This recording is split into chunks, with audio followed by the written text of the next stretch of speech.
Oke, itu dia ya, berbicara mengenai tema kita yang menarik pada pagi hari ini, ulik serunya platform survei online. Sudah tersambung melalui aplikasi Zoom bersama dengan Pak Timothy Astandu selaku co-founder dan juga CEO dari Populix. Apa kabar Pak Timothy? Baik, Siap. baik. Terima kasih sudah Ya, diundang terima dan kasih selamat sudah pagi. selamat pagi. Terima kasih sudah bergabung bersama kami di Power Breakfast. Ini menjadi satu bahasan yang menarik terkait dengan Populix. Seberapa penting sebetulnya sebuah bisnis ataupun usaha melakukan effort untuk melakukan survei terhadap kepuasan pelanggan ataupun seberapa mengenal mereka terhadap sebuah bisnis. Aktivitas survei ataupun riset ini seberapa diperlukan untuk sebuah bisnis, Pak Timothy? Ya, makasih Wiki. Menurut saya sangat penting ya, karena eh, kita sekarang di zaman di mana daya daya apa namanya daya saing itu sangat penting dan kita harus mengetahui apa yang ada di benak pelanggan sehingga kita bisa memenuhi kebutuhan mereka. Dan tentunya jika kita mengetahui informasi yang lengkap tentang bisnis kita, tentang keadaan pasar, maka kita bisa membuat keputusan bisnis yang lebih baik sehingga kita bisa menggunakan keputusan-keputusan itu untuk mengembangkan bisnis kita sendiri.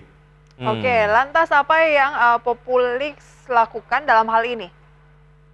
Jadi Populix ini sebenarnya tujuannya dua. Satu adalah untuk mendemokratisasikan data sehingga kalau sebelum adanya disrupsi dari Populix kan hanya perusahaan-perusahaan besar, mungkin merek-merek yang kita lihat di supermarket atau perusahaan-perusahaan yang karyawannya sudah ribuan, puluhan ribu yang tahu tentang riset dan bisa melakukan riset. Jadi kita membuat research ini menjadi gampang sehingga orang yang punya mungkin pengetahuan yang minim tentang riset tetap bisa melakukannya dengan menggunakan platform kita. Nah, itu mungkin tujuan kita yang pertama. Dan yang kedua adalah membuat research itu nggak cuma lebih aksesibel, lebih murah, tapi lebih akurat. Dan keduanya, yang untuk kedua ini kita mempunyai panel sendiri. Jadi panel ini ada 300.000 orang yang ada di platform kita. Kita langsung menghubungkan semua survei-survei ini dengan responden yang otentik dan real. Jadi sehingga kualitas datanya pasti terjamin karena itu kita kontrol dari Populixnya sendiri kualitas respondennya. Oke, semudah apa ini kemudian untuk dioperasikan oleh user atau pada saat memang ingin melakukan riset ataupun melakukan survei memerlukan bantuan dari SDM yang ada di Populix sendiri? Iya, betul. Jadi kita sebenarnya ada berbagai macam produk. Untuk orang yang memang sudah expert research buyer, sudah berpengalaman di research, produk kita pasti tentunya lebih sophisticated. Tapi untuk yang mungkin orang yang belum pernah melakukan research, kita ada produk seperti namanya Poplight. Poplight ini benar-benar seperti end-to-end, semudah kayak beli tiket online atau beli booking hotel online. Jadi kita memudahkan semua proses dari cara pemilihan responden, sampai pertanyaan-pertanyaan pun kita tuh sudah ada template-nya. Jadi mungkin tinggal pilih mana yang sesuai dengan bisnisnya. Lalu dari hasilnya pun nanti akan diberikan rekomendasi-rekomendasi. Jadi ada dashboard, di situ dikasih tahu, oh nilainya segini. Nilai ini artinya A, B, C, D, E. Jadi bukan hanya menjadi data yang kita nggak bisa baca kalau kita nggak ngerti research. Jadi memang kita memudahkan proses dari ujung ke ujung. Oke, Oke. lantas mungkin value yang didapat dunia usaha saat melakukan survei pelanggan ini seperti apa? Value-nya pasti menjadi mendapatkan informasi tentang bisnis dia dan ini kan bisa berbagai macam ya. Apakah pelanggan ini sudah senang dengan jasa atau produk yang mereka tawarkan atau misalnya ingin ekspansi, mereka jadi tahu, oh arah angin industrinya ke sini, saya harus melakukan A B C D E.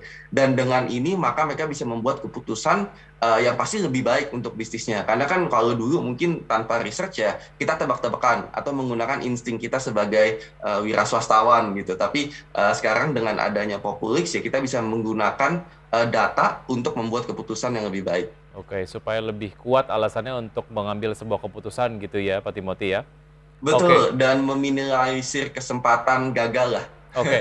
Saya pengen tahu bagaimana cara dari Populix sendiri untuk mengotentifikasi dari responden yang disertakan dalam berbagai macam kegiatan riset.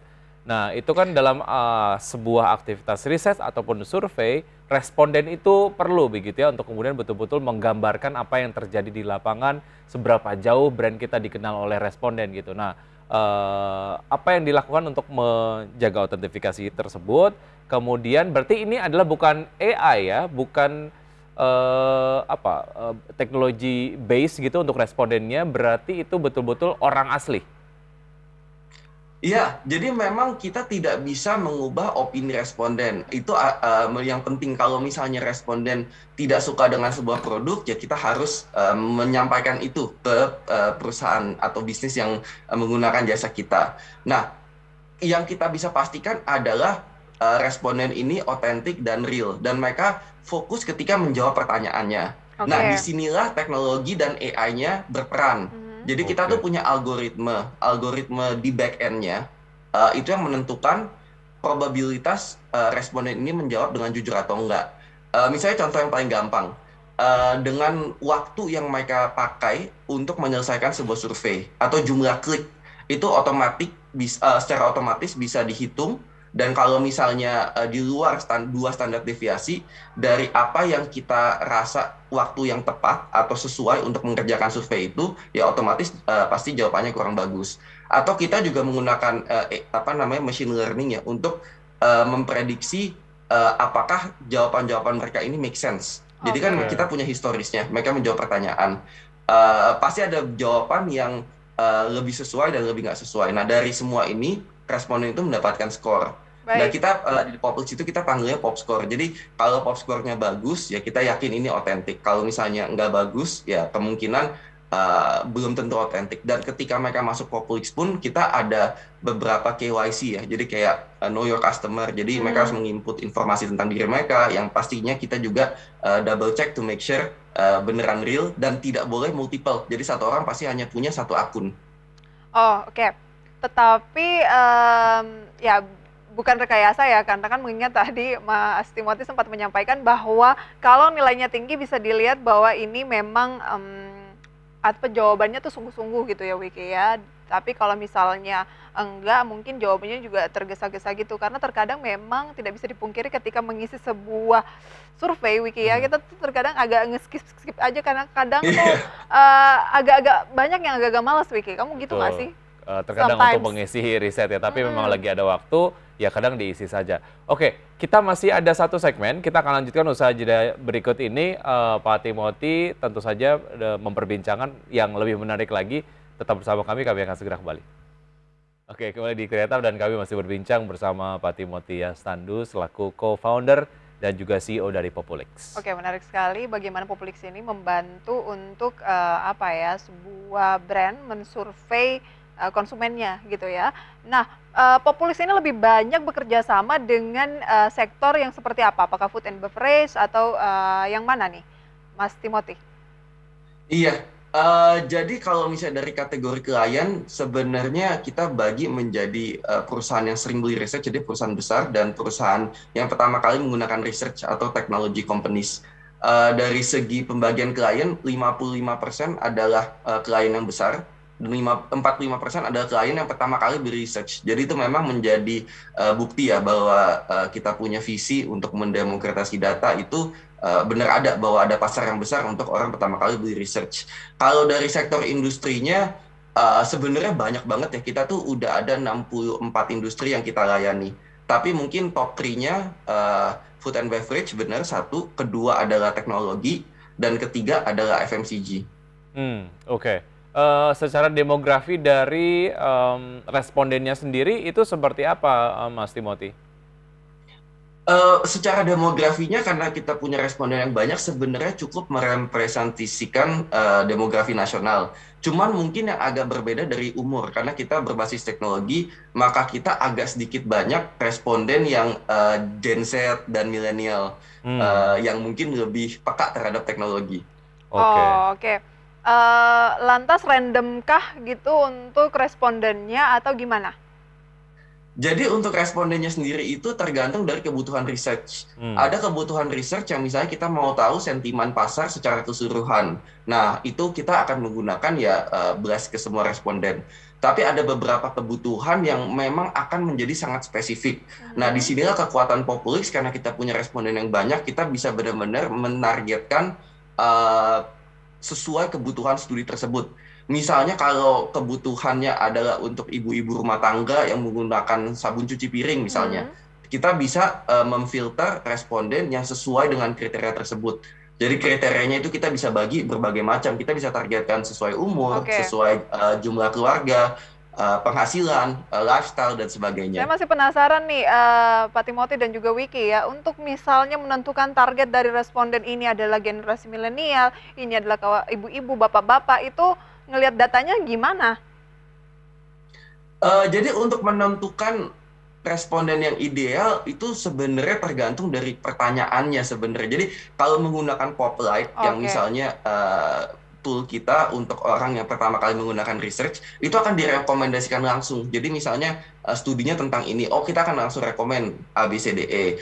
Atau misalnya paling gampang, kalau misalnya kita sebagai yang membuat pertanyaan researchernya, kita juga pasti punya beberapa patokan. Misalnya kita punya usaha kuliner, dan kuliner kita hanya ada di Jakarta saat ini. Ya pasti tentunya kita akan membatasi survei tersebut untuk orang Jakarta. Oke, ada juga mungkin pertanyaan yang umur berapa, pekerjaan apa gitu ya. Jadi dari situ bisa ketahuan ya.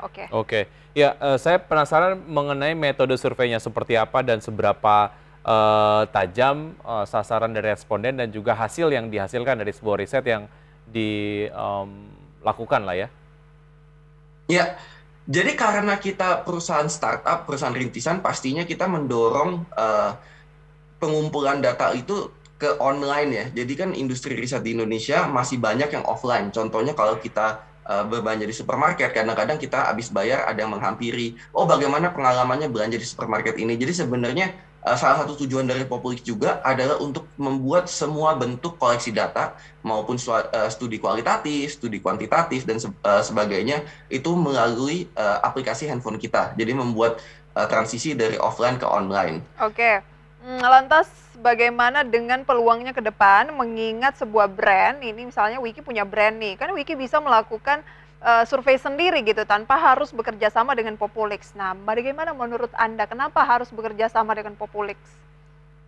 Karena kita membuat segalanya menjadi lebih mudah dan lebih murah ujung-ujungnya untuk bisnis tersebut atau untuk brand tersebut. Dengan pakai tool Populix ya tinggal pilih pertanyaan template-nya, respondennya kita yang urus, kompensasi buat respondennya juga dilakukan secara otomatis, dan insight-nya itu bisa lebih tajam. Jadi anggapannya bisa menggunakan tool yang profesional dengan sangat mudah. Dan of course sebagai pemilik brand kan pasti kita punya waktu yang terbatas ya. Ada opportunity cost untuk kita menjalankan riset yang mungkin akan makan waktu berbulan-bulan kalau kita jalankan sendiri. Nah, disitulah Populix bisa berkontribusi. Singkat bicara mengenai cost, range fee-nya berapa untuk satu kali survei? Sebenarnya tergantung. Kalau misalnya yang paling murah itu bisa di ratusan ribu, karena untuk survei yang simple, untuk mungkin level UMKM atau untuk mahasiswa yang melakukan skripsi, dan bisa sampai ratusan juta atau miliaran untuk mungkin perusahaan yang memang melakukan research secara berkala dalam jangka waktu yang lama. Sejauh ini sudah berapa klien yang dilayani? Kalau misalnya jumlah klien mungkin saya nggak bisa review ya, tapi lumayan banyak lah. Mungkin saya review dari jumlah industrinya tadi ya, sudah ada 64 industri sih yang kita cater. Baik, kalau 64 industri dan masing-masing satu klien gitu ya, dengan harga mungkin range-nya 100.000 sampai sejuta ya lumayan juga Wiki ya. Ini potensial sekali. Biasa ibu-ibu tuh harus ngitung gitu. Baik, Pak Timothy terima kasih sudah bergabung bersama kami di Power Breakfast dan juga selamat atas pendanaan seri A-nya dan sukses untuk Populix. Sampai jumpa. Terima kasih Selamat Wiki pagi. dan really appreciate. Selamat pagi, terima kasih. Sampai jumpa. Baik, dan sudah 90 menit kami menemani Anda dalam program Power Breakfast. Dan semoga pemirsa pembahasan hari ini dapat menjadi referensi dan sumber informasi untuk Anda. Jangan lupa pemirsa tetap perbarui informasi Anda hanya di IDX Channel, Your Trustworthy Economic Business and Capital Market Channel. Saya Prisa Sampodatu. Saya Wiki Adrian. See you in the morning.